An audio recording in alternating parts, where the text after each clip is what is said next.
Dan ketika sampai di mulut gua, pintu gua, orang itu melihat sebuah cahaya yang terang, ya, yang selama ini sama sekali belum pernah dilihat.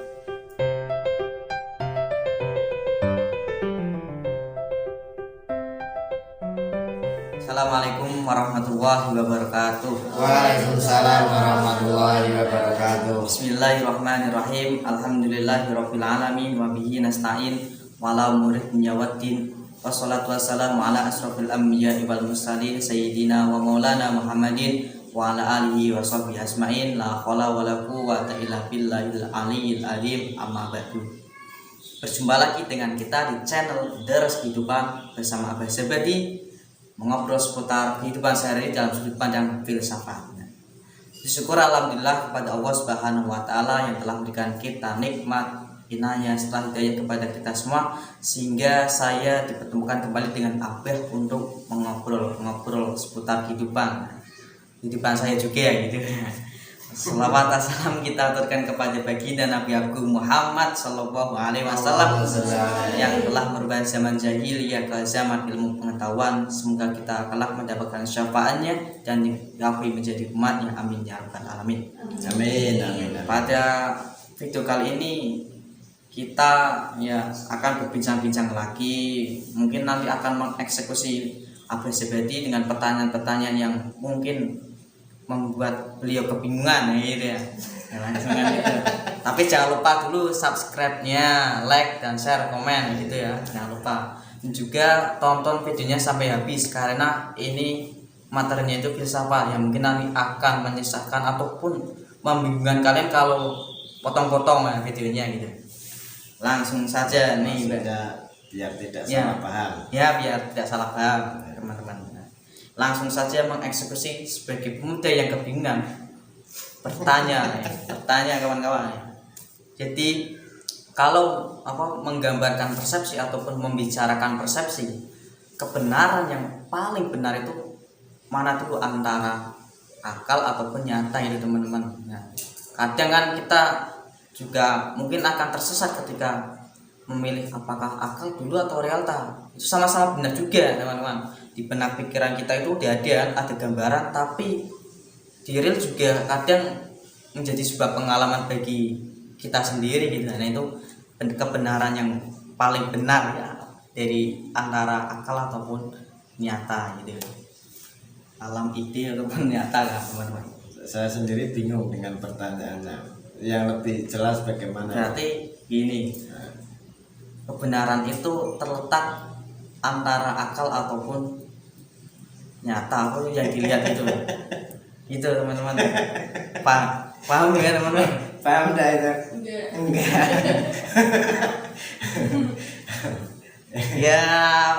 ya gitulah persepsi. Bisa persepsi itu yang benar itu di indera ataupun nyata gitu, yang paling benar, yang betul gitu. Saya mulai ya. Ya. Assalamualaikum warahmatullahi wabarakatuh. Alhamdulillah wassalatu wassalamu ala rasulillah la nabiyya ba'dah, la haula wala quwwata illa billahil aliyyil azim. Puji syukur kehadirat Allah Subhanahu wa taala yang telah melimpahkan kita rahmat hidayahnya kepada kita semua sehingga kita bisa bertemu lagi di channel Deres Kehidupan ini. Pada siang hari ini saya diajak oleh Mas Irfan untuk mengungkapkan kebenaran. Di mana sebetulnya kebenaran itu? Apakah memang letaknya itu di akal manusia? Ini bagi diri manusia ya. Atau sebetulnya kebenaran itu ya sudah melekat di dalam objek-objeknya atau materi-materi yang sudah ada, nah, gitu kan maksudnya. Nah ini berarti kita nanti membahas tentang dua aliran besar di dalam filsafat, yaitu idealisme dan realisme. Seperti yang dikatakan tadi, sebetulnya kita bisa tahu atau bisa membenarkan, misalnya kalau gelas itu dilempar kena benda keras akan pecah, misalnya kan begitu ya. Itu apakah memang akal kita itu sudah mengetahui itu, ataukah kita baru mengetahui setelah kita melihat pecahnya gelas itu, kan begitu kan? Ya. Menurut idealisme, tanpa melihat gelas pecah pun akal kita pasti akan mengatakan bahwa gelas itu kalau kena benda pecah ya pasti akan kalau kena benda keras pasti pecah. Bahkan dia belum pernah melihat pecahnya gelas, kan gitu. Nah, menurut realisme tidak. Sebetulnya bisa mengetahui pecahnya gelas kalau dilempar ke batu misalnya, itu ya karena ada pengetahuan yang datang dari luar, entah itu dikasih tahu teman, entah itu melihat sendiri, kan gitu kan. Itu berarti datangnya dari luar akal. Jadi dalam gelas itu sudah ada sebuah pengetahuan. Ini warnanya apa? Hijau.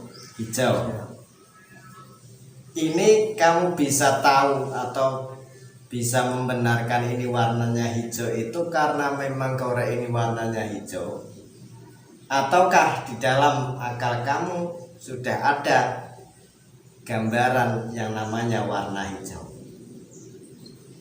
Lihat warna hijau. Lihat warna hijau, nah, berarti itu realisme. Kan sudah. Tapi yang paling benar ya Mas, yang paling benar itu bukan masih menjelaskan dari segi apa indera, menggambarkan ya. Menggambarkan. Tapi kan pertanyaannya langsung menjerumus yang paling benar teman-teman ya. Makin membingungkan kalau menggambar-gambar. Langsung aja tes ya. Langsung saja ya. Yang paling benar yang mana? Yang paling benar itu ya tergantung keyakinan. Ya, tinggal kamu meyakini kebenaran itu di mana, kan begitu. Itu sama halnya begini. Idealisme itu mengatakan bahwa sebelum manusia melihat atau mengalami sesuatu dengan pengalamannya, di dalam dunia ide itu sudah ada pengetahuan itu, kan begitu. Sedangkan realisme mengatakan ya tidak, antara pengalaman dan dunia ide atau di dalam ide itu terpisah. Manusia itu nggak tahu apa-apa sebetulnya kalau tidak belajar, kan begitu. Manusia itu tidak tahu apa-apa kalau dia tidak belajar atau mengalami atau berusaha memahami sesuatu, tidak bisa tahu. Sebaliknya idealisme mengatakan walaupun tidak belajar, tapi sebetulnya pengetahuan itu sudah ada di dalam dunia ide. Adapun manusia belajar itu hanya membuka pengetahuan itu yang sudah ada, kan begitu. Ibaratnya di dalam dunia ide itu sudah ada perbendaharaan. Nah, kita belajar itu ya sebetulnya untuk membuka perbendaharaan itu. Gudangnya dibuka, terus dicari kan begitu, baru ketemu. Tapi kan sudah ada. Nah, kamu tinggal meyakini yang mana. Seperti halnya marziat teman-teman, ketika mengikuti yang A ya pasti A gitu kan, terus B mungkin nanti akan bertentangan ketika menggambarkan A enggak, itu yang cocoknya ini begitu ya. Nah, idealisme ini sebetulnya mengatakan bahwa ide itu jiwa, ya, jiwa atau spirit. Makanya orang yang menganut mazhab idealisme itu pasti menganggap bahwa ada pengetahuan yang sempurna, sedangkan kita ini hanya pengetahuan yang sepotong-sepotong saja, kan begitu. Ada pengetahuan besar yang sempurna, nah kita itu tinggal mengambil sisi yang mana dari pengetahuan universal itu. Makanya kita ini pengetahuan kita tidak akan sempurna karena hanya mengambil tidak utuh kan gitu, atau hanya sudah sepotong-sepotong saja. Ya. Di mana dunia ide sempurna? Kan gitu. Ya dari yang maha mengetahui, dari yang maha ilmu, kan begitu. Kita itu ya hanya menerima setetes saja dari jiwa universal itu, kan begitu. Nah, kamu yakin yang mana? Mungkin saya sebagai kepribadian muslim pasti milihnya yang idealisme dong ini kan. Iya. Lebih suka ke ya apanya ya, lebih mempercayai adanya jiwa itu kan, lebih jiwa rohaniah kan. Iya, itu begitu. Maka untuk mengetahui lebih jauh tentang idealisme dan realisme ya harus tahu tokoh-tokoh. Nah, idealisme itu kakek buyutnya idealisme itu Plato, sedangkan kakek buyutnya realisme Aristoteles. Itu kalau mau dilacak begitu. Nah, untuk tahu idealisme Plato atau pemikiran tentang ide, dunia idenya Plato, kamu harus tahu tentang alegori manusia gua. Alegori manusia gua. Kayak itu. Iya, nanti sambil dibuka bukunya. Alegori manusia itu menggambarkan sebetulnya manusia itu ya mengetahui dari sisi bayangan saja, melihat atau mengetahui sesuatu itu tidak berdasarkan pada sumber yang utama pengetahuan. Maka mata, telinga itu hanya apa ya? Pengetahuan semu saja, pengetahuan yang datang melalui mata, telinga, ya, dalam indrawi manusia itu sebetulnya hanya pengetahuan semu. Jadi ceritanya begini, perlu diceritakan apa tidak ini? Perlu saya teman-teman. Manusia gua itu adalah sekelompok manusia yang tinggal di dalam gua. Sejak kecil sampai dewasa ini terkurung di dalam gua, tidak bisa keluar karena kaki dan tangannya terikat. Kan begitu. Nah, mereka hanya bisa menatap ke dinding-dinding gua. Kan gitu. Dia tahu ada orang, ada hewan, ada tumbuhan. Itu karena ada sinar yang masuk melalui pintu gua. Kemudian bayangan manusia lewat itu memancar, merefleksi ke dinding gua. Wah, itu ada makhluk lewat kan. itu manusia. Kan gitu ya. Berarti manusia itu seperti itu. Kemudian ada lagi orang membawa kuda. Orang membawa kuda. Oh, kuda itu seperti itu. Padahal dia hanya melihat bayangan. Ada harimau atau binatang buas lewat. Oh, harimau itu seperti itu.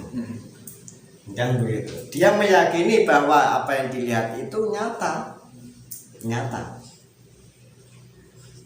Bahwa yang dilihat itu adalah ya kenyataan, realita. Tapi sebetulnya dia tidak mendapatkan pengetahuan yang sempurna. Kan begitu. Nah, suatu ketika ikatan rantai tangan dan kakinya terlepas atau bisa dilepas. Nah, ada seorang yang memberanikan diri untuk keluar dari gua itu, mencari jalan keluar dari gua itu.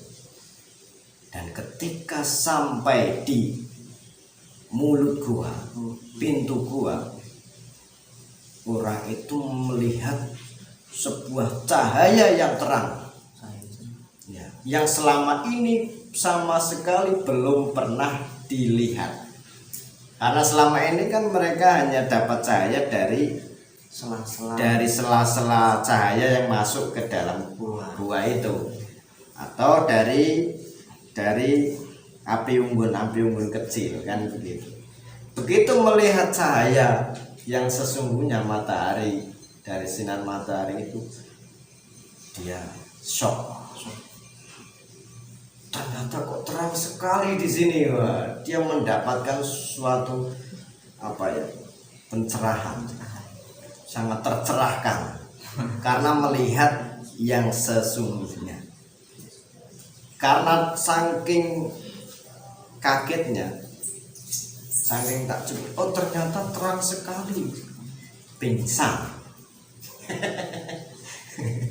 Pingsan kan? Kaget, silau kan, orang nggak biasa melihat sinar terang, kemudian tiba-tiba melihat sinar terang itu silau, nggak kuat matanya. Nah, saking nggak kuatnya pingsan. Setelah sadar si Umar, dia ingin memberitahukan teman-temannya, dan begitu ya. Ternyata sampean kabeh iku keliru. Kuwi sing kok ngerteni menungso, kuda, harimau itu bukan seperti itu. Dia ingin menunjukkan kebenaran kepada kawan-kawannya. Sang sampean yakini selama ini itu salah. Karena kuda itu bukan seperti itu, harimau bukan seperti itu, kan begitu. Tapi temannya nggak percaya karena sudah meyakini yang dilihat itu adalah kebenaran. Tapi dia sudah melihat kebenaran, kasunyatan yang sesungguhnya. Ya dia berusaha meluruskan pemahaman itu, tapi yang sudah kadung percaya itu nggak percaya juga, kan begitu. Jadi apa yang dilihat oleh mata kita atau pengalaman kita sebetulnya hanyalah bagian dari pengetahuan yang lebih sempurna. Di mana pengetahuan yang lebih sempurna ada di dunia ide atau di dalam jiwa universal.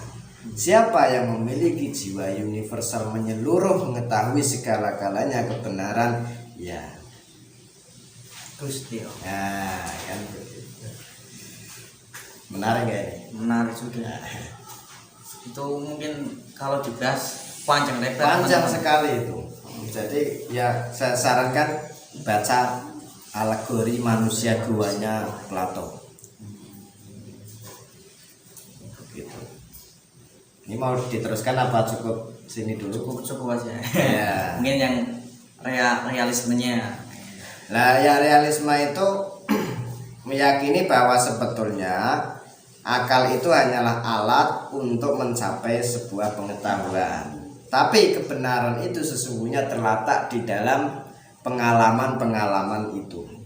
Lek sampean orang mengalami, orang belajar, ya pasti tidak akan bisa mendapatkan pengetahuan kebenaran, tidak akan bisa mengetahui. Akal pikiran itu, akal budi hanya digunakan untuk sebagai alat, ya, mengetahui, sebagai alatnya saja, alat mengetahui yang sesungguhnya dari kebenaran yang ada di benda-benda itu atau pengalaman-pengalaman itu. Kan beda kan? Beda. Tolak belakangan. Ya. Jadi kebalikannya, idealisme mengatakan ya pengalaman-pengalaman itu hanyalah alat saja untuk membuka hasanah-hasanah pengetahuan dalam ide itu. Kan begitu kan? Terbalik kan? Terbalik. Nah, gitu. Ya. Ya, kalau panjang lebarnya nantilah di lain waktu. Pertanyaan lagi nih, Pak. Untuk kaum realis itu kan berarti memandang sebuah pandangan itu ya dari objeknya, berarti yang paling benar itu objeknya. Nah, apakah kaum realis itu mempercayai adanya roh atau enggak gitu ya? Tadi kan kalau idealisme kan mempercayai adanya jiwa gitu kan, spirit itu ide. Pasti kan itu ya lebih ke condong ke rohani, adanya dualisme antara jasmani dan juga rohani, pasti mesti mempercayai. Apakah kaum realis ini mempercayai roh atau enggak? Ya sebetulnya percaya saja, percaya, tapi kembali lagi ini nanti kaitannya bukan percaya atau tidak percaya, mana yang lebih dibutuhkan manusia, kan begitu. Apa yang lebih dibutuhkan manusia itu, apakah spiritualitas ataukah pengalaman-pengalaman belajar, kan begitu.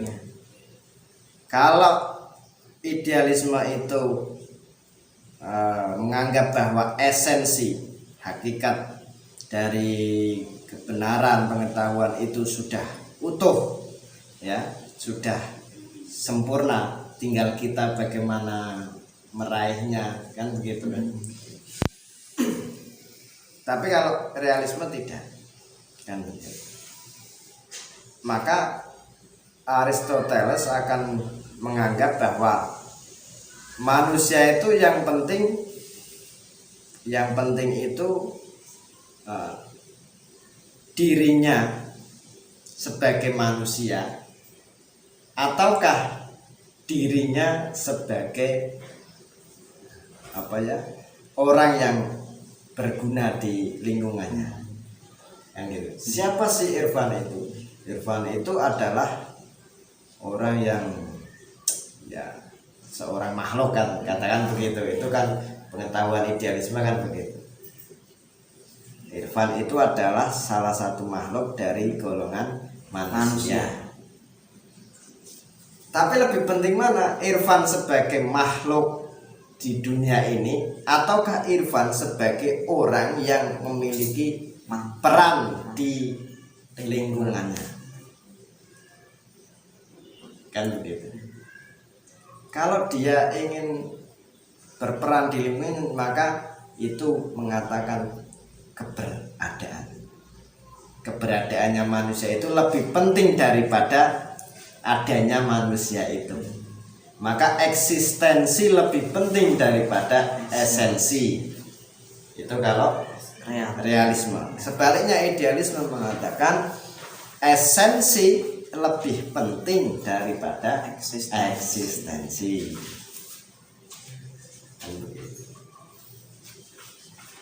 Seperti membicarakan teologi kehidupan itu. Teologi. Ya, kalau teman-teman. Idealisme dan realisme itu lebih mengarah ke teologi. Tapi teologinya bukan teologi agama, tapi hidup kayaknya. Ya, Memilih bagaimana cara pandang kita, apakah seperti idealisme ataupun realisme. Jadi Nah, Irfan itu di dunia ini sebagai makhluk, ya artinya berarti ya dia sama halnya dengan makhluk yang lain kan. yang lain. Tapi Irfan keberadaannya itu menjadi penting ketika dia memberikan kemanfaatan untuk orang lain. Saya sarankan tonton sampai habis teman-teman, karena kalau enggak akan terpelintirkan ataupun terbelokkan gitu. Bahaya ini terpleset gitu Ke jurang. iya. Ya karena yang kita bicarakan ini adalah pandai. ya, yang kita bicarakan ini adalah ilmu paling berbahaya di dunia. Wah. Iya memang. Iya kan? Ilmu paling berbahaya di dunia itu apa? Ya, filsafat. Mengerikan. Iya. Kalau Kalau tidak memahami dengan sebenarnya bisa terpleset atau tergelincir. benci bahaya. Saya sarankan nonton sampai selesai ya. Tuh. Saya saja ini sedikit ya terbelokkan tadi. Yang tadinya memilih idealisme sekarang lebih ke mungkin mau ke realisme. Soalnya kan manusia hidup bersama-sama dan untuk pemanfaatan ya biar manfaat sama lingkungan itu kan sedikit tadi kan dijelaskan sedikit seperti itu ya, mungkin terbelokkan yang tadi yang mungkin serak gitu kan. Kalau di idealisme saya sebagai makhluk, sebagai hamba gitu ya, sarannya juga menyembah, mengabdikan diri kepada Gusti Allah. Tapi kalau ketika tadi udah dibicarakan harus manfaat sama lingkungan sedikit, nah ini bahaya, ini hati-hati teman-teman Ya. gitu. Jadi pengalaman itu akan mempengaruhi kualitas pengetahuannya, kan begitu. Itu menurut apa? Realisme. Tapi kalau idealisme mengatakan ya selagi kita ini menganggap bahwa ada kesempurnaan pengetahuan, nah, maka kita pun harus selalu menuju ke arah kesempurnaan itu. Kalau idealisme seperti itu, kita itu harus berusaha menuju pada kesempurnaan pengetahuan. Mau sampean aja setiap kali ada yang meninggal, innalillahi wa inna ilaihi raji'un. Artinya kita ini ya akan kembali pada jiwa universal atau kembali pada arah yang seharusnya dituju. Itu kalau dalam teologi kan seperti itu. Kesempurnaan itu punya siapa kan?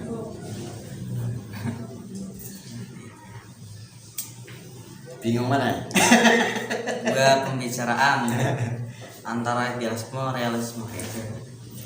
Ya Ya, sudah untuk gitu. bahan lain kali. Ya, yang mungkin kawan-kawan yang di rumah penasaran mau bertanya-tanya silakan komentar.